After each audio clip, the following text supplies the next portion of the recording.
नमस्कार सभी साथियों को। हिंदी साहित्य की क्लास में आप सभी का स्वागत करती हूँ, अभिनंदन करती हूँ। और आज के सत्र की परिचर्चा को शुरू करते हैं।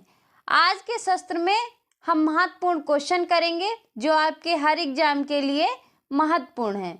तो चलिए शुरू करते हैं आज के सत्र की परिचर्चा को। आपके लिए महत्वपूर्ण क्वेश्चन लाए हैं हिंदी साहित्य के। चलिए शुरू करते हैं। आज का पहला क्वेश्चन है कि आदिकाल में किस प्रकार का साहित्य लिखा जा रहा था? किस में लिखा जा रहा था? जनजीवन से हटकर राजाओं की वीरता का अतिरंजित वर्णन, या कृष्ण भक्ति पर आधारित काव्य, या निर्गुण की उपासना, या उपयुक्त किसी प्रकार का नहीं।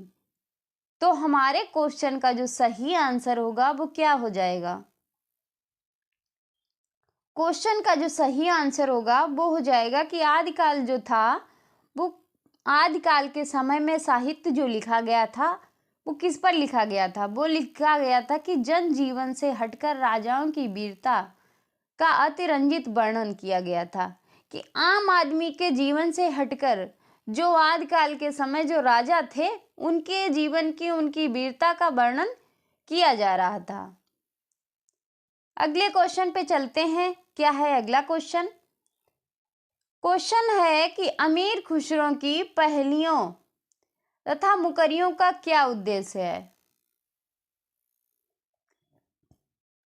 अमीर खुसरो ने जो पहेलियां और मुकरियां खड़ी बोली में जो लिखी हैं, इसका उद्देश्य क्या था? पृथ्वीराज चौहान की वीरता का वर्णन करना, अलाउद्दीन और हमीर के युद्धों का वर्णन, या मनोरंजन के माध्यम से लोक व्यवहार की शिक्षा, या कोई उद्देश्य ही नहीं था। तो हमारे क्वेश्चन का जो सही आंसर होगा वो क्या हो जाएगा? वो हो जाएगा कि मनोरंजन के माध्यम से लोक व्यवहार की शिक्षा दी जाती थी।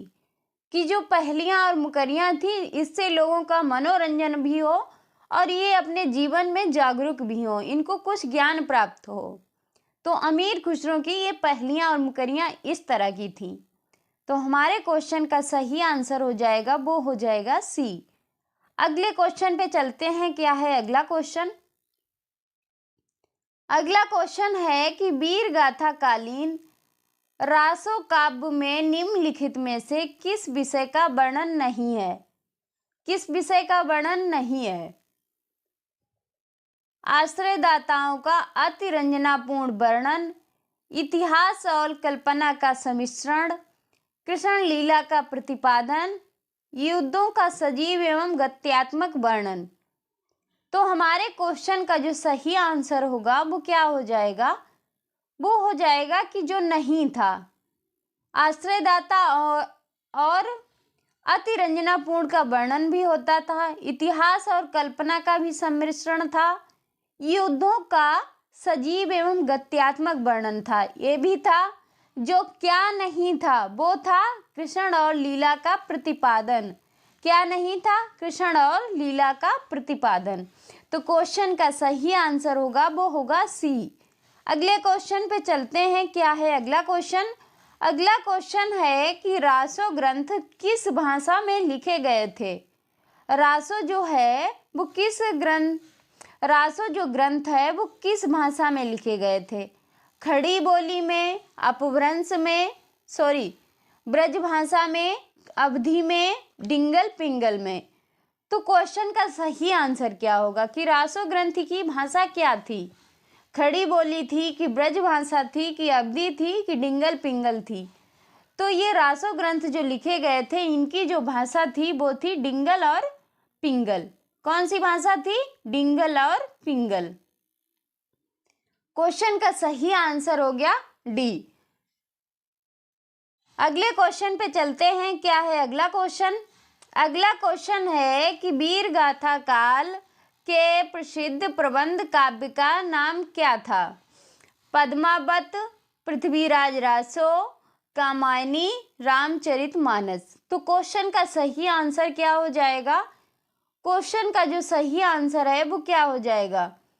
क्वेश्चन का जो सही आंसर है वो हो जाएगा पृथ्वीराज रासो। कौन सा हो जाएगा? पृथ्वीराज रासो। और इसको हिंदी का प्रथम महाकाव्य भी माना गया है। किसको माना गया है? पृथ्वीराज रासो को। और पद्मावत जो रचना है ये तुलसीदास की है। रामचरितमानस ये भक्ति काल के प्रमुख काव्य ग्रंथ हैं। कामायनी जो है ये छायावाद का प्रमुख महाकाव्य है। अगले क्वेश्चन पे चलते हैं। क्या है अगला क्वेश्चन? अगला क्वेश्चन है कि विद्यापति के पद किस भाषा में रचित हैं? पहाड़ी में, मैथिली में, अवधी में, पिंगल में। तो हमारे क्वेश्चन का सही आंसर क्या हो जाएगा कि विद्यापति के जो पद हैं वो किस भाषा में रचित हैं? इनके जो पद हैं वो रचित हैं मैथिली भाषा में। किस में है? मैथिली भाषा में। अगले क्वेश्चन पे चलते हैं। क्या है अगला क्वेश्चन? अगला क्वेश्चन है कि कौन सी रचना स्वयंभू कवि की नहीं है? कौन सी रचना है जो स्वयंभू कवि की नहीं है? परमचर्यु, रिठेणमी चर्यु, स्वयंभू छंद, महापुराण। तो हमारे क्वेश्चन का जो सही आंसर होगा वो क्या हो जाएगा?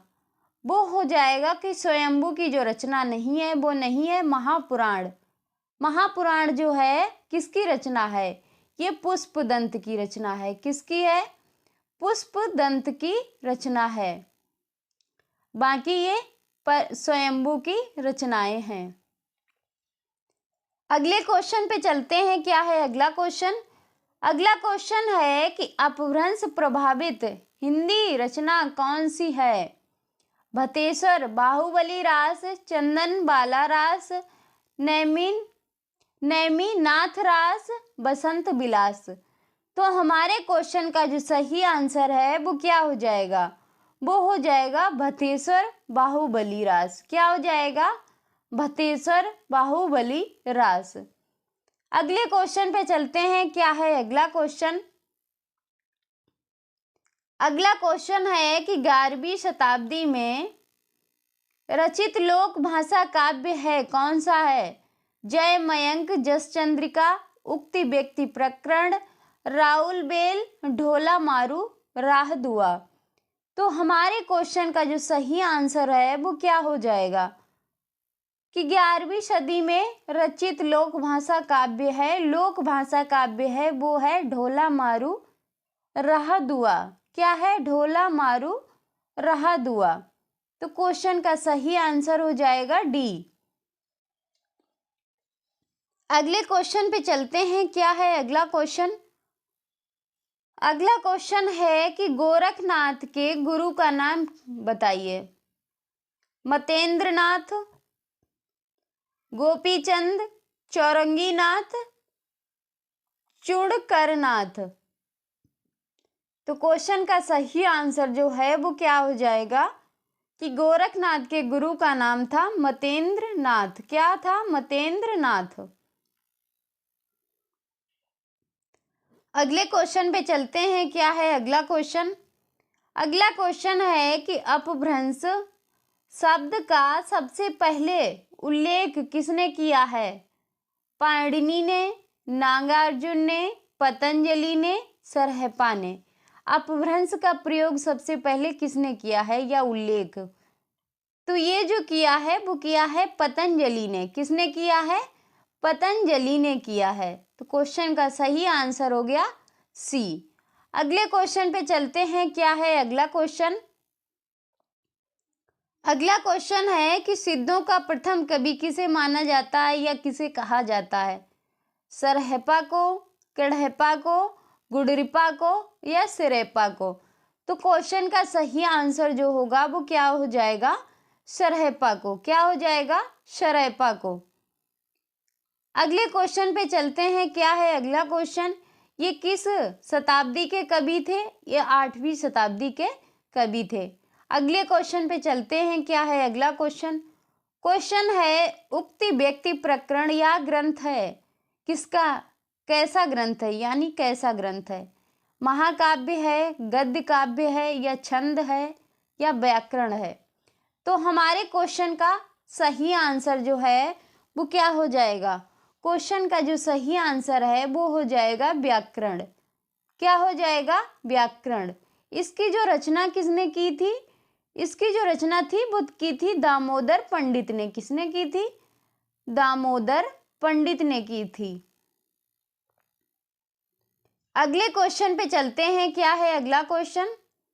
अगला क्वेश्चन है कि प्राकृत पैगलम के रचयिता हैं कौन है? हेमचंद, स्वयंभू, बंशीधर, विद्यापति।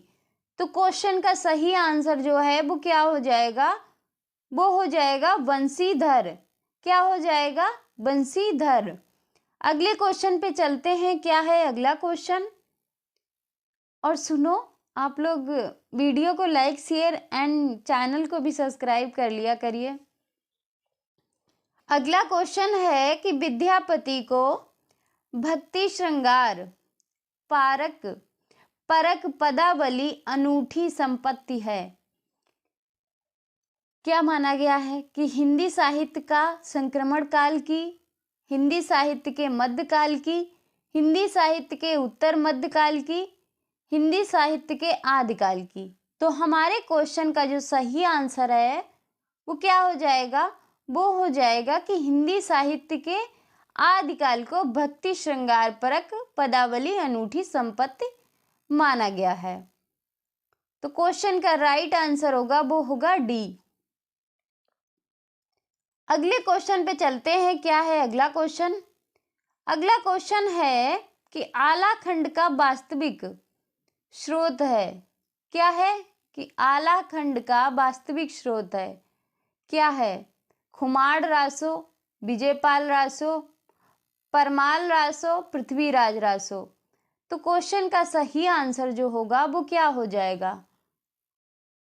क्वेश्चन का जो सही आंसर होगा वो क्या हो जाएगा? वो हो जाएगा परमाल रासो। क्या हो जाएगा? परमाल रासो। अगले क्वेश्चन पे चलते हैं। क्या है अगले क्वेश्चन? अगला क्वेश्चन है मऊवर बुज्जि कुसुम रस कबब लास छल्लाई सज्जन पर उर आर मन दुज्जन नाम मलाई। किसकी पंक्ति है? सहरपाद की, कुशल लाभ की, उमापति की, विद्यापति की। तो क्वेश्चन का जो सही आंसर होगा वो क्या हो जाएगा? विद्यापति की। किसकी है? विद्यापति की ये पंक्तियां हैं। अगले क्वेश्चन पे चलते हैं। क्या है अगला क्वेश्चन? अगला क्वेश्चन है कि आदिकाल हिंदी को एक भिन्न प्रकार की हिंदी मानते हुए उसे हिंदवी कहा। किसने कहा है? राहुल शंकरत्यायन ने, अमीर खुसरो ने, डॉक्टर श्याम सुंदर दास ने, क्षितिज मोहन सेन ने। तो हमारे क्वेश्चन का जो सही आंसर होगा वो क्या होगा? कि हिंदवी किसने कहा है? तो हिंदवी जो कहा है वो कहा है अमीर खुसरो ने। किसने कहा है? अमीर खुसरो ने। अगले क्वेश्चन पे चलते हैं। क्या है अगला क्वेश्चन? अगला क्वेश्चन है कि इनमें अपभ्रंश के सर्व प्रधान कवि हैं कौन है? अपभ्रंश के सर्व प्रधान कवि हैं वो कौन है? स्वयंभू, धनपाल, राम सिंह, कुशल लाभ। तो क्वेश्चन का जो सही आंसर है वो क्या हो जाएगा? क्वेश्चन का जो सही आंसर है वो हो जाएगा स्वयंभू। क्या हो जाएगा? स्वयंभू। अगले क्वेश्चन पे चलते हैं। क्या है अगला क्वेश्चन? क्वेश्चन है कि उपदेश रसायन रास के रचनाकार हैं कौन है? कवि विद्याधर, षडंगधर, धनपाल, जिनदत्त सूरी।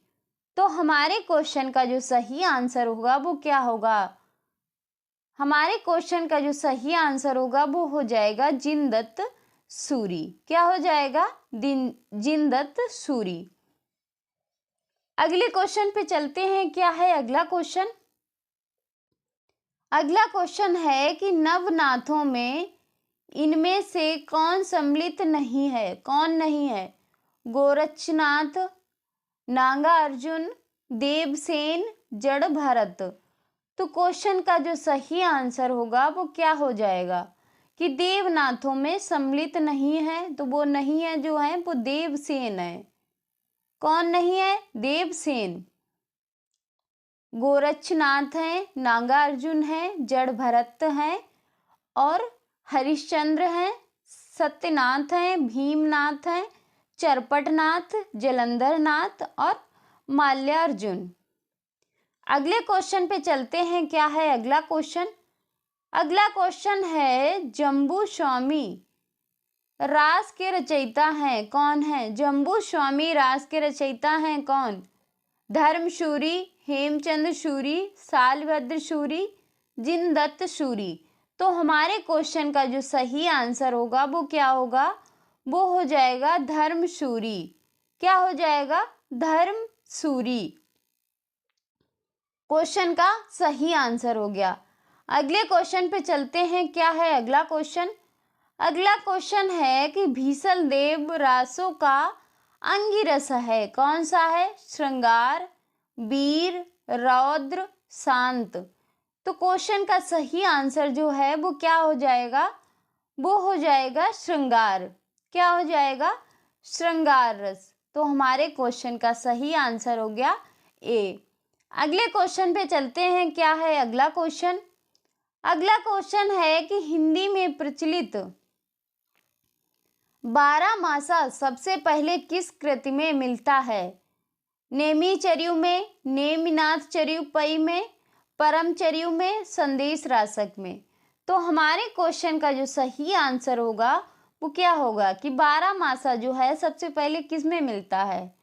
वो मिलता है नेमिनाथ चौपई में। किस में मिलता है? नेमिनाथ चौपई में। अगले क्वेश्चन पे चलते हैं। क्या है और इसकी रचना किसने की है? विनय चंद्र शूरी ने की है। किसने की है? विनय चंद्र शूरी ने।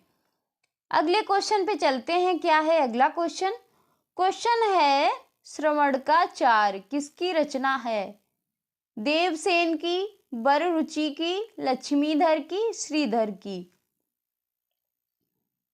तो क्वेश्चन का सही आंसर क्या होगा कि देवसेन जो रचना है वो किसकी रचना है? वो है श्रवणकाचार किसकी रचना है? देवसेन की रचना है।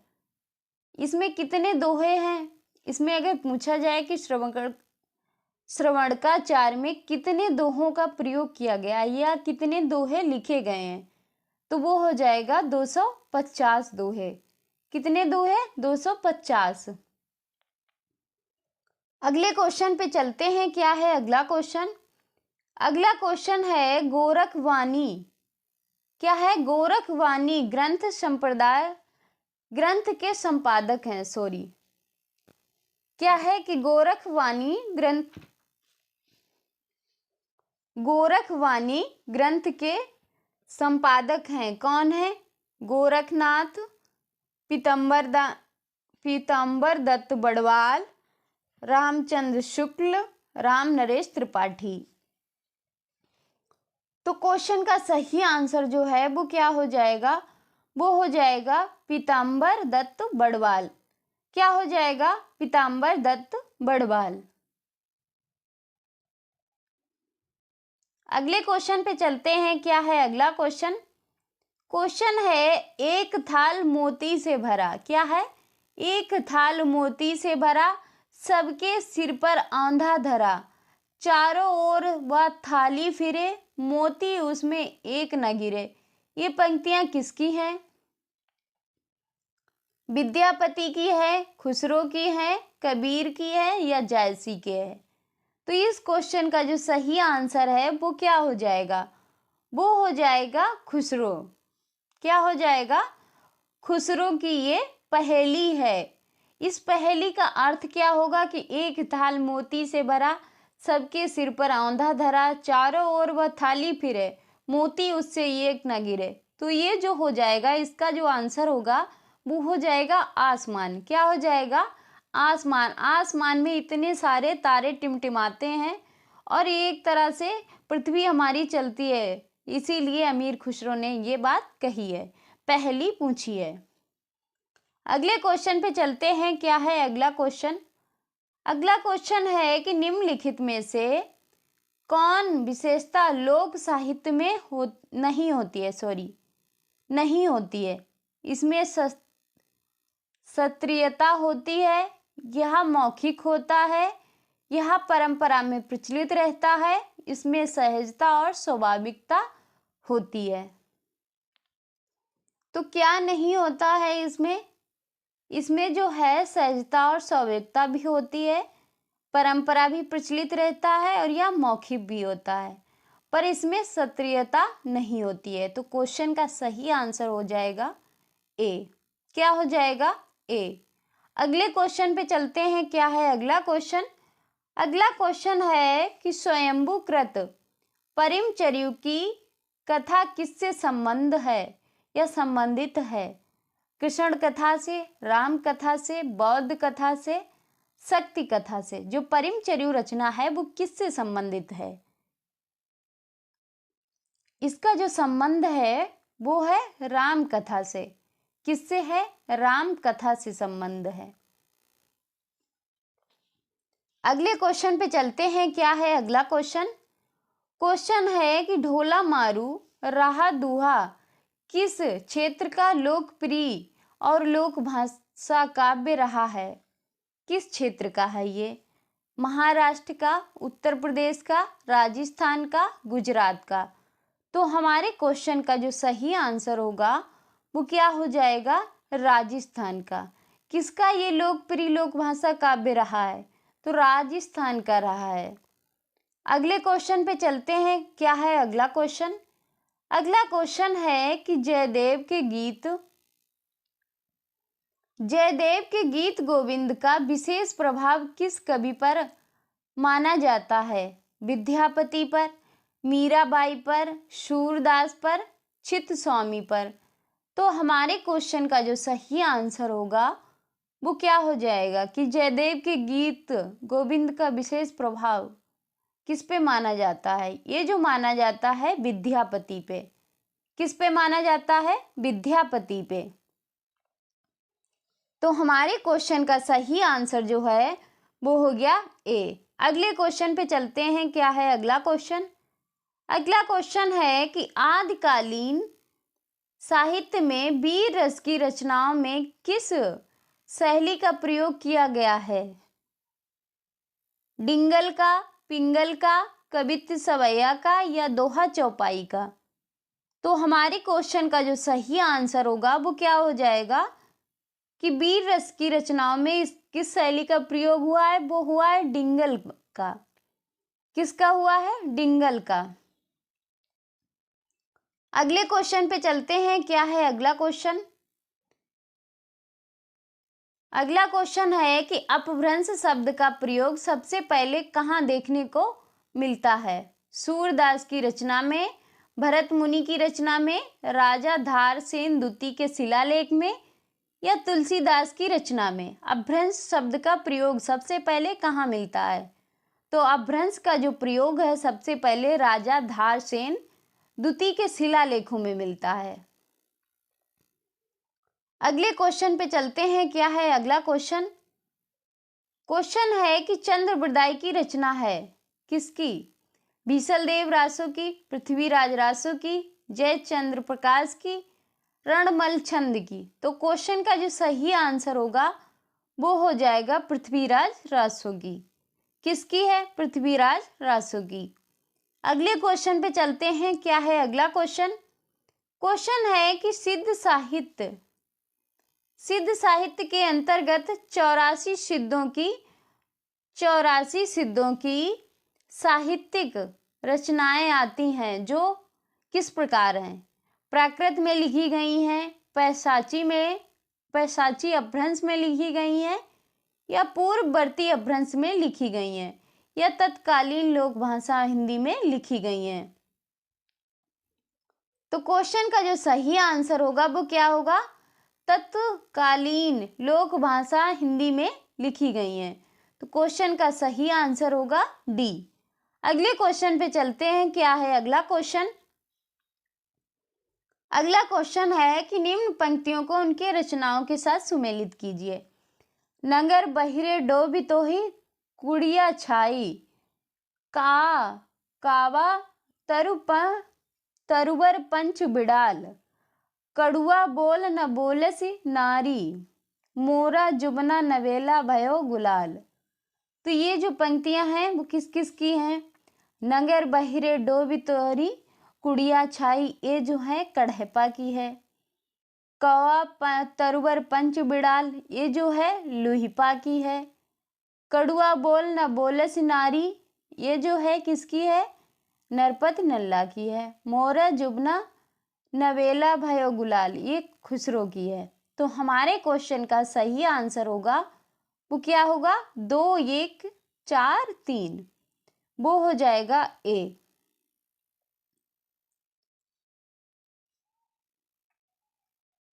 अगले क्वेश्चन पे चलते हैं। क्या है अगला क्वेश्चन? अगला क्वेश्चन है कि पृथ्वीराज रासो किस काल और रचनाकार के हैं? आधुनिक काल, चंद्रबरदाई, आदिकाल, जगनिक, भक्तिकाल, नरपति, रीतिकाल, अमीर खुसरो। तो हमारे क्वेश्चन का जो सही आंसर होगा वो क्या हो जाएगा? हमारे क्वेश्चन का जो सही आंसर होगा वो आधुनिक काल, चंद्रबरदाई, आदिकाल, जगनिक, भक्तिकाल, नरपति बिल्कुल गलत है। अमीर खुसरो, रीतिकाल, ये बात भी बिल्कुल गलत है। तो क्वेश्चन का सही आंसर होगा ए एंड बी। तो ये हो गया बी एंड ए क्वेश्चन का सही आंसर। अगले क्वेश्चन पे चलते हैं। क्या है अगला क्वेश्चन? अगला क्वेश्चन है कि सिद्ध कवि, क्या है? सिद्ध कवि सरहपा की रचना का नाम है। क्या है? प्राकृत पैगलम, परिमचर्यु, दोहा कोश, संदेश रासक। तो क्वेश्चन का सही आंसर क्या होगा कि सरहपा की जो रचना है वो कौन सी है? दोहा कोश। कौन सी है? दोहा कोश रचना जो है सरहपा की है। प्राकृत पैगलम किसकी है? लक्ष्मीधर। किसकी है? लक्ष्मीधर की है। परिमचर्यु स्वयंभू की है। स्वयंभू की है। संदेश रासक किसका है? अब्दुल रहमान का है। किसका है? अब्दुल रहमान की रचना है। अगले क्वेश्चन पे चलते हैं। क्या है अगला क्वेश्चन? अगला क्वेश्चन है कि मैथिल कोकिल के नाम से कौन से कवि जाने जाते हैं? विद्यापति, अमीर खुसरो, मलिक मोहम्मद जायसी या भूषण। तो हमारे क्वेश्चन का जो सही आंसर है वो क्या हो जाएगा? विद्यापति। क्या हो जाएगा? विद्यापति। अगले क्वेश्चन पे चलते हैं। क्या है अगला क्वेश्चन? अगला क्वेश्चन है कि सिद्ध साहित्य में सिद्धों की संख्या कितनी मानी गई है? 8, 20, 84, 40। तो क्वेश्चन का जो सही आंसर होगा वो क्या होगा कि सिद्ध साहित्य में सिद्धों की जो संख्या है वो 84 मानी गई है। कितनी मानी गई है? 84। अगले क्वेश्चन पे चलते हैं। क्या है अगला क्वेश्चन? अगला क्वेश्चन है कि कौन सी विद्यापति की रचना नहीं है? कीर्ति पताका, कीर्तिलता, पदावली, गीत गोविंद। तो क्वेश्चन का सही आंसर जो होगा वो क्या हो जाएगा कि कौन सी रचना विद्यापति की नहीं है? तो वो है गीत गोविंद। गीत गोविंद किसकी रचना है? जयदेव की है। किसकी है? जयदेव की रचना है। कीर्ति पताका विद्यापति की, कीर्तिलता विद्यापति की, पदावली विद्यापति की। अगले क्वेश्चन पे चलते हैं। क्या है अगला क्वेश्चन? अगला क्वेश्चन है कीर्तिलता की भाषा क्या है? साहित्यिक अपभ्रंश, प्राकृत, लोक भाषा, अबहट्ट। तो क्वेश्चन का जो सही आंसर होगा वो हो जाएगा अबहट्ट। क्या हो जाएगा? अबहट्ट। अगले क्वेश्चन पे चलते हैं। क्या है अगला क्वेश्चन? अगला क्वेश्चन है कि आदिकाल भक्तिकाल के बीच एक स्वर्णिम कड़ी किसे कहा गया है? जयदेव को, विद्यापति को, जायसी को या जगनीक को? आदिकाल और भक्तिकाल की बीच की एक स्वर्णिम कड़ी जो है वो किसको कहा गया है? ये कहा गया है विद्यापति को। किसको कहा गया है? विद्यापति को। तो ये था आज का शस्त्र। आज के शस्त्र की यहीं पे हम समाप्ति करेंगे और मिलते हैं अगले शस्त्र में। तब तक के लिए जय हिंद।